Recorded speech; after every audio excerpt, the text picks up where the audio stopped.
Hello everyone, this is Ninja speaking.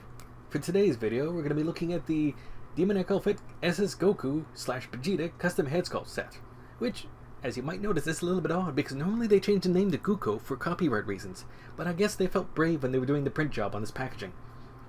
Anyway, as you might expect on there, just from the general look there, yes, this is indeed just another recasting of both the Goku head and Vegeta head from the movie Broly set of figures, which honestly are pretty nice, so that's at least you're going to copy one.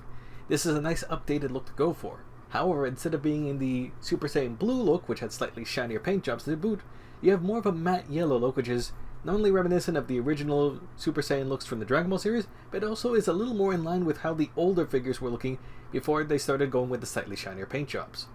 Now, in terms of what you get in the package, you're getting the heads along with 4 faces each, which on Vegeta I'm kind of just skimming over because if you saw my Super Saiyan Blue Evo look, you kind of already have an idea of how this particular set of faces look like in the head sketch.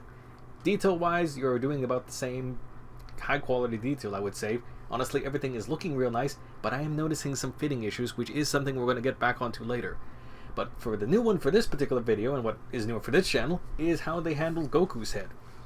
As you can see here, presentation-wise, it honestly is a pretty nice look. It is a pretty clean presentation, although I am noticing a little bit of seam lines here and there, which do tend to stand a little more just because of the bright nature of the bright yellow on there.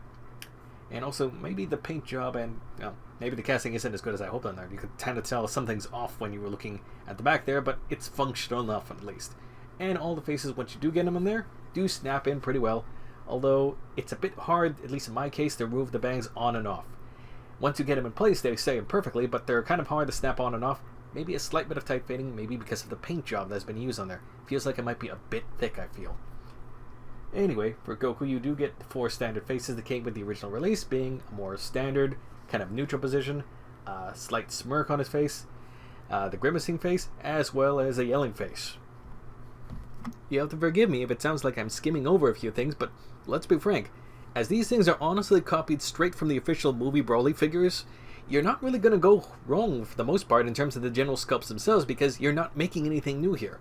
In fact, as long as the decals are in the right spot really and you don't completely botch the paint job, you're going to have something that looks decent. Hell, even the choice of yellow when you actually look at it, aside from lacking a bit of shading, matches up pretty well with the older figures like the Super Saiyan Vegeta here. They're actually in person pretty much a dead ringer for the yellow, minus the little bit of orange shading that these things originally came with. In fact, the only thing that went wrong, and unfortunately for Vegeta's case, very wrong, is that the casting was indeed imperfect, but in a different sense than normal.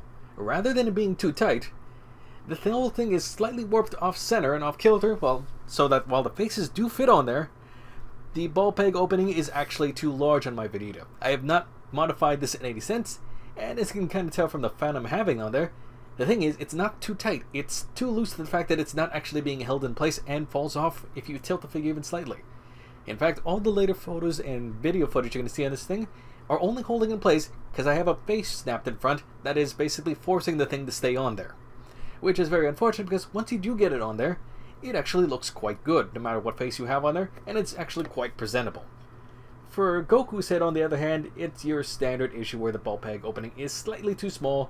So I would probably recommend a little bit of a drill bit, which I believe is the normal 2.0 that I've been using this whole time, as well as heating the thing in hot water in order to soften the thing up so it fits on there properly. As you can see, it will go in there, but not without using excessive force. So yeah, you definitely want to heat that up first.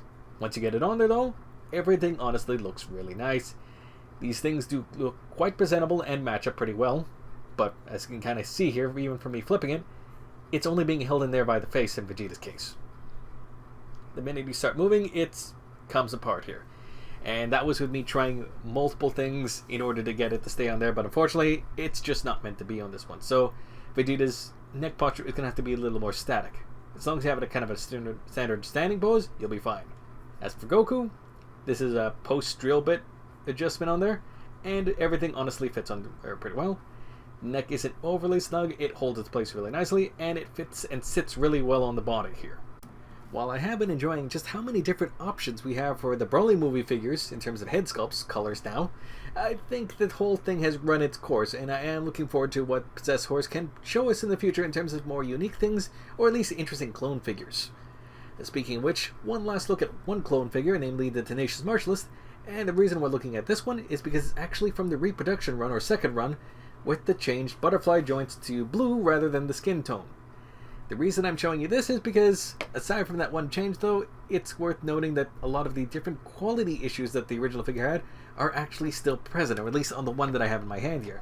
Namely, the honestly constantly reoccurring right hip bit is still getting locked in place, doesn't go to full splits without a lot of force.